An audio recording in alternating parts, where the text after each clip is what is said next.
Hello दोस्तों, हमारे YouTube channel पे आप लोगों का स्वागत है। मैं हूं कमलकांत और अभी हम बात करने जा रहे हैं बीपीएससी के संदर्भ में।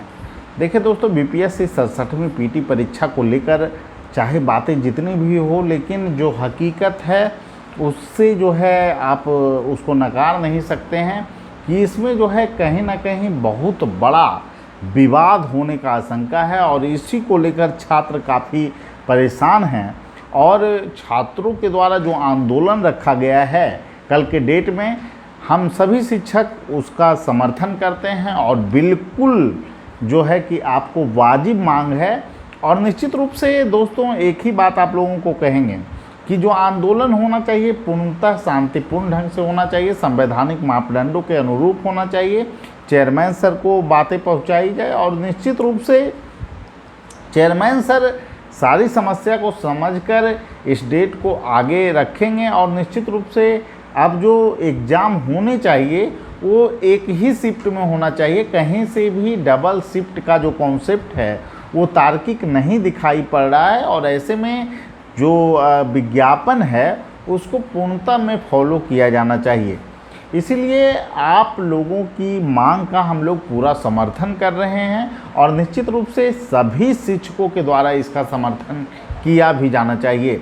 आप लोगों से एक ही बात कहूँगा दोस्तों कि आप लोग जो भी मांग रखेंगे वो संवैधानिक मापदंडों के अनुसार रखेंगे, मतलब किसी भी तरह का जो है कि हिंसात्मक गतिविधि नहीं होनी चाहिए और शांतिपूर्ण ढंग से चेयरमैन सर के पास ये संदेश पहुंचना चाहिए कि छात्र बड़े संख्या में इस जो डेट को परीक्षा कंडक्ट कराने की बात है इसका विरोध कर रहे हैं। और चूंकि यह लॉजिकली भी नहीं है कि 20 तारीख को जो है कि परीक्षा कराया जाए और 22 तारीख को परीक्षा कराया जाए और प्लेन से बिहार का अभ्यर्थी दिल्ली से पटना आएगा और पटना से कहीं और चला जाएगा। और एक और बात जो है, चेयरमैन सर का कॉन्फिडेंस लेवल भी कहीं ना कहीं जो है सही प्रतीत नहीं हो रहा है और वो कहते हैं कि कोई क्लेम करेगा तो सेकेंड शिफ्ट वाले को हम फर्स्ट शिफ्ट में कर देंगे। मतलब ऐसा व्यवस्था, मतलब जो स्वयं में हास्यास्पद है। पता नहीं कैसे वो बोल देते हैं ये चीज़ों को। एडमिट कार्ड में कैसे आप एडजस्ट कर दीजिएगा कि सेकेंड पाली वाले को आप फर्स्ट पाली में ले लीजिएगा, फर्स्ट पार्ट में ले लीजिएगा और फर्स्ट सेकेंड शिफ्ट वाले को सेकेंड शिफ्ट में कर दीजिएगा। तो फिर आप बोलते कैसे हैं कि ये सभी को बराबर रेशियो में मिलेगा, रिजल्ट बराबर रेशियो में रहेगा। ये सभी बात तो बेबुनियाद हो जाती है आपकी, फिर यहाँ पर ये बातें बोलते हैं तो बिल्कुल गैर तार्किक ढंग से जो है चीज़ों को ना सोचा गया ना समझा गया। और फिर ये भी कहा जा रहा है कि कुछ लोगों को सेकेंड शिफ्ट रहेगा उसको फर्स्ट शिफ्ट में कर देंगे, फर्स्ट वाले को सेकेंड में कर देंगे। सुविधा के अनुसार छात्रों में परिवर्तन भी किया जाएगा। ज़्यादा संख्या में रहेगा तो फिर नहीं कर पाएंगे, कम संख्या में रहेगा तो करेंगे। ये सभी बातें कहाँ से आ गई?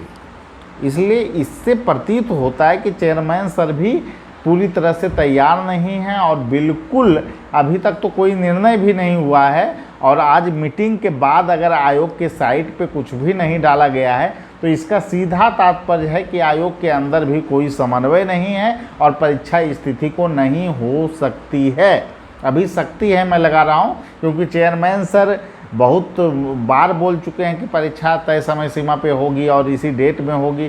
तो इसको लेकर मैं अपने तरफ से कुछ बात बोल दूं वो उचित नहीं होगा, लेकिन पूरी आशा है कि परीक्षा टलने जा रही है। और इसको लेकर मैं सभी छात्रों से अपील करूंगा कि चूंकि ये मुद्दा आपके भविष्य से जुड़ा हुआ है, इसीलिए ये व्यवस्था तो कहीं से उचित ही नहीं है कि डबल शिफ्ट एग्ज़ाम हो इतने बड़े और स्तरीय एग्ज़ाम में। तो आप लोगों से एक ही बात कहेंगे, कल के आंदोलन में आप लोग पार्टिसिपेट ज़रूर करें, लेकिन शांतिपूर्ण ढंग से पार्टिसिपेट करना है। और कल का आंदोलन ही तय करेगा कि आगे बीपीएससी में परीक्षा का प्रारूप क्या होगा। हम चाहते हैं कि बीपीएससी विवादों में न पड़े, कोर्ट कचहरी का मामला इसमें न आए और इसके लिए ज़रूरी है कि विज्ञापन के टर्म और कंडीशन को फॉलो करते हुए सभी की एक साथ परीक्षा को सुनिश्चित किया जाए, जिससे कि विभिन्न छात्रों में जो अभी निराशा है और उनको जो आशंका है उसको दूर करते हुए परीक्षा को कंडक्ट करा लिया जाए। एक और बात है दोस्तों जो मैं आप लोगों से कहना चाहता हूं कि बीपीएससी में अभी की जो वस्तु स्थिति है तो इसको लेकर कोई स्पष्ट निर्णय नहीं हुआ है, क्योंकि अगर स्पष्ट निर्णय हो गया होता तो आयोग के साइट पे चीज़ें डाल दी जाती। अब दूसरा प्रश्न ये उठता है, क्या शॉर्ट नोटिस के पे भी परीक्षा को कंडक्ट करवाया जा सकता है? तो मुझे नहीं लगता कि इतने बड़े परीक्षा को शॉर्ट नोटिस के ज़रिए जो है कि आपको करा लिया जाएगा, और बहुत सारी अड़चनें इसमें आनी तय है। इसलिए बहुत ज़्यादा चांस है कि इसको लेकर स्थिति स्पष्ट हो जाएगी, और कल छात्रों की अगर ज़्यादा संख्या पहुंचती है तो कल निश्चित रूप से आप लोगों के पक्ष में निर्णय आ जाएगा। और एक बात और है कि आयोग जब तक साइट पे कुछ डेट डाली ही नहीं है, तो अगर उसको रद्द भी करना रहेगा तो साइट पे कुछ डालने की आवश्यकता नहीं है। तो चेयरमैन सर तो सिर्फ जो है विभिन्न मंचों पर अपनी बात रखते हैं, और कोई बात का तो कोई महत्व ही नहीं है, क्योंकि आयोग के साइट पर अभी तक कोई डेट है ही नहीं। तो इसीलिए आप लोग परेशान ना हो, आप लोग तैयार, एक ही बात कहेंगे कि आप लोग कल के डेट में कम से कम उपस्थिति दर्ज कराएं, जिससे कि यह संकेत जाए स्पष्ट तौर पे कि भारी मात्रा में छात्र परीक्षा में असंतोष व्यक्त कर रहे हैं और उन्हें वन शिफ्ट में ही एग्ज़ाम चाहिए।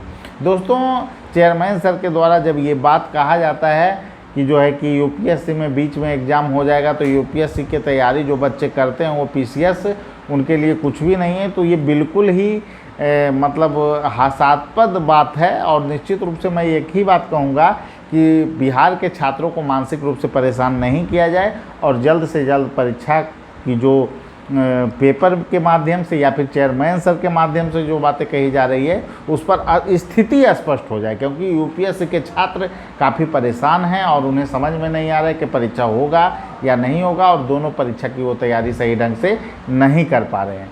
ठीक है, कल आप लोगों का आंदोलन है, उसका हम लोग पूरा समर्थन करते हैं। निश्चित रूप से आप लोग जाइए और संवैधानिक तरीके से अपनी मांग को रखिए। ठीक है, सभी लोगों को धन्यवाद। फिर अगले वीडियो में मिलेंगे। Thank you.